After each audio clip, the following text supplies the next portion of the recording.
Une rencontre entre la FENITOURCI et l'UEMOA, la promotion du tourisme communautaire en Côte d'Ivoire au centre des échanges.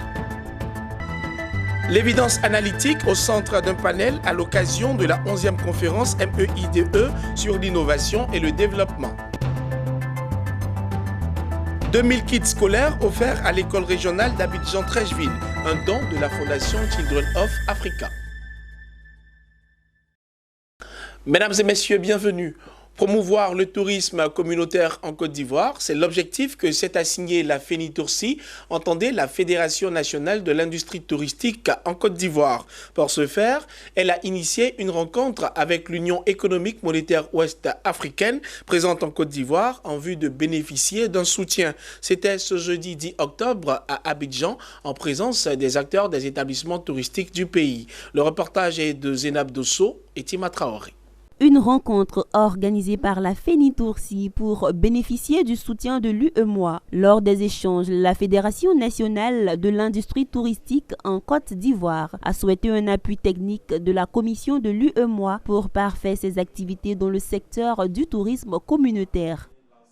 Nous avons aujourd'hui la chance d'avoir un représentant qui est le produit des activités touristiques. C'est de mettre encore un point essentiel sur les activités de la communauté, de la politique commune du tourisme mise en place par nos chefs d'État et gouvernement. Depuis 2008, nous travaillons avec l'UEMOA pour essayer de faire de notre espace communautaire un marché visible, attractif. Le représentant de l'UEMOA en Côte d'Ivoire, Gustave Diasso, salue cette initiative. Pour lui, le développement du tourisme communautaire nécessite un accompagnement pour répondre à l'objectif commun des États et gouvernements qui est de faire de l'espace UEMOA un marché unique et attractif. Les chefs d'État ont institué au plan communautaire une politique commune de développement du tourisme. Et dont l'objectif global, c'est de faire de notre espace un marché régional intégré qui offre des produits de qualité, visibles, compétitifs sur les marchés émetteurs, avec des objectifs chiffrés en termes d'arrivée touristique à l'horizon 2020 et 2025. Donc c'est pourquoi l'UEMOA est engagé à développer ce secteur d'activité qui est un secteur important pour l'économie de nos États. Ayant pris part à cette rencontre, les acteurs des établissements touristiques, à savoir les agences de voyage, de restauration et de location de véhicules, se réjouissent de cette occasion. Pour eux, c'est un avantage en vue de mener à bien l'exercice de leurs fonctions. L'avantage aujourd'hui, c'est de resserrer les liens, comme il a dit, de se mettre ensemble pour faire la promotion de notre communauté, de nos régions et de nos pays.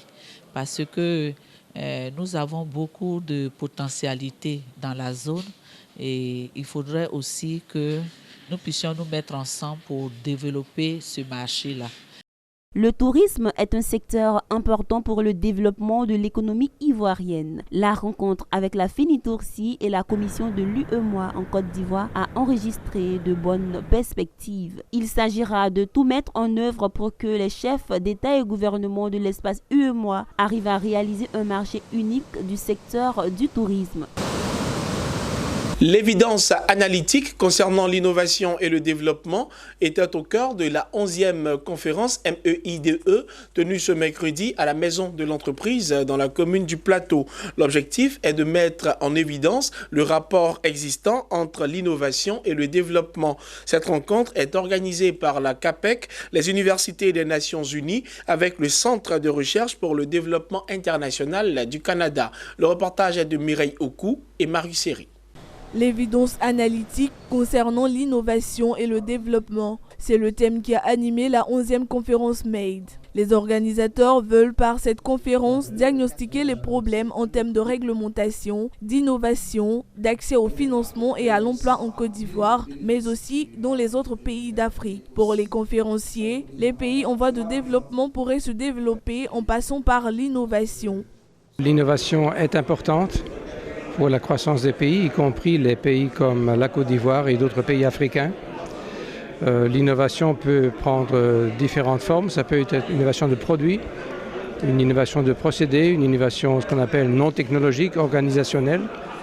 Et dans tous les cas, les travaux empiriques montrent bien que l'innovation a un effet positif sur la croissance, l'emploi, le commerce extérieur, également la croissance durable. L'idée, c'était de savoir quelles sont les innovations que nous pouvons déceler, quelles sont les connaissances nouvelles que nous pouvons apprendre de manière à mettre en place, mettre en œuvre des politiques nouvelles permettant aux populations d'avoir de meilleures conditions de vie. Donc nous avons parlé également des questions organisationnelles, des questions de fonctionnement des familles en relation avec l'éducation des enfants. Et de tout cela, il y a des connaissances nouvelles qui émergent.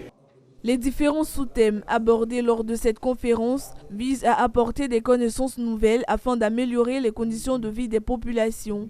La 11e conférence MADE a débuté le 8 octobre à Abidjan. Une quinzaine de conférenciers de plusieurs pays y partagent leurs expériences. La suite des échanges porte sur le thème « Inclusion économique des jeunes et des femmes par l'entrepreneuriat inclusif ». La première dame de Côte d'Ivoire a procédé à l'inauguration d'un parc urbain portant son nom dans la commune de Cocody. Ce parc propose des activités destinées à détendre et divertir les populations, en particulier les enfants. Menée à terme par le ministère ivoirien de l'équipement et de l'entretien routier, cette infrastructure, dont l'entrée est gratuite, s'inscrit dans le cadre du projet de renaissance des infrastructures en Côte d'Ivoire. Le reportage de Ariane Touré et Ismaël Doza.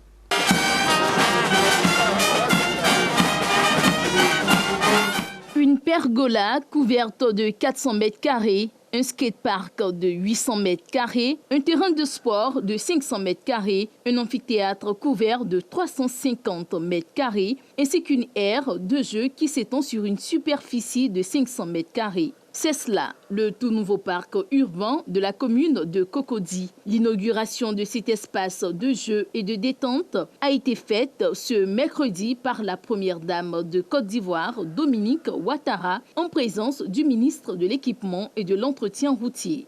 Aujourd'hui, c'est chose faite et c'est donc une grande fierté et un agréable devoir pour moi de procéder à l'inauguration de ce magnifique parc.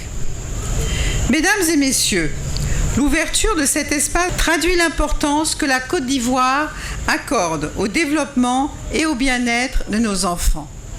En effet, dans nos villes et dans nos communes, qui deviennent de plus en plus denses, il est indispensable de préserver des espaces verts où chacun pourra se détendre à l'ombre de nos arbres et profiter de la nature. C'est pourquoi j'ai accepté sans hésiter que ce magnifique parc porte mon nom, car tout ce qui concourt au bien-être de nos populations est cher à mon cœur. La conception des espaces urbains a des impacts directs sur l'environnement et le bien-être humain qui ne peuvent être ignorés dans un contexte à la fois d'urbanisation croissante et de réchauffement climatique. Il est donc de plus en plus question en milieu urbain de ne plus penser seulement infrastructure, mais plutôt de concevoir désormais des ouvrages qui s'intègrent harmonieusement dans leur environnement en offrant aux populations un meilleur cadre de vie. Le parc urbain et sa fontaine, connexe au boulevard de France redressé, vise d'une part à mettre en valeur la commune de Cocody en offrant aux populations un espace de rencontre et de relaxation, en particulier pour les enfants, mais aussi pour des personnes de tous âges, et d'autre part, à contribuer à la lutte contre le réchauffement climatique. Situé à proximité du rond-point Jacques Prévert et bâti sur une superficie de 11 000 m², le parc urbain Dominique Ouattara est une infrastructure dont l'entrée est gratuite. Sa réalisation s'inscrit dans le cadre du projet de renaissance des infrastructures de Côte d'Ivoire, en abrégé PRICI. C'est désormais une tradition. Chaque année, la Fondation Children of Africa offre des kits scolaires à la communauté nationale éducative. Cette année, c'est la commune de Treichville qui a accueilli cette action de bienfaisance de la première dame de Côte d'Ivoire, par ailleurs présidente de la dite fondation. L'événement s'est déroulé ce jeudi à l'école régionale d'Abidjan-Treichville et 2000 kits scolaires ont été offerts à ce groupe scolaire. Hervé Blayon et Léon Gilbert pour le reportage. Un don de la première dame de Côte d'Ivoire qui consacre le lancement de la campagne de distribution de kits scolaires. Une initiative à mettre à l'actif de la Fondation Children of Africa pour encourager et faciliter la scolarisation des enfants. Pour cette rentrée scolaire 2019-2020, la Fondation Children of Africa offre 12 000 kits scolaires aux enfants défavorisés à travers toute la Côte d'Ivoire. Aujourd'hui, pour cette cérémonie officielle de lancement, 5 000 kits scolaires seront distribués dans le district d'Abidjan, dont 2 000 kits au groupe scolaire régional de Trècheville qui abrite cette cérémonie. Des dons en vivres et en non-vivres ont été également offerts au groupe scolaire régional de Trècheville pour un montant de plus de 28 millions de francs CFA. Une largesse de la présidente fondatrice de Children of Africa, saluée à sa juste valeur par les bénéficiaires. Et les kits scolaires et les autres cadeaux que vous nous offrez nous permettront d'aller à l'école sans difficulté et de bien manger à la cantine. Nous sommes convaincus que les dons des kits scolaires de la Fondation Children of Africa contribueront à améliorer à la fois la qualité des apprentissages scolaires et les résultats de fin d'année. Cet appui de la Fondation Children of Africa à la politique sociale du gouvernement ivoirien a été souligné par la ministre de l'Éducation nationale, Kandia Camara, et le maire de la commune de Trècheville, François Amichia.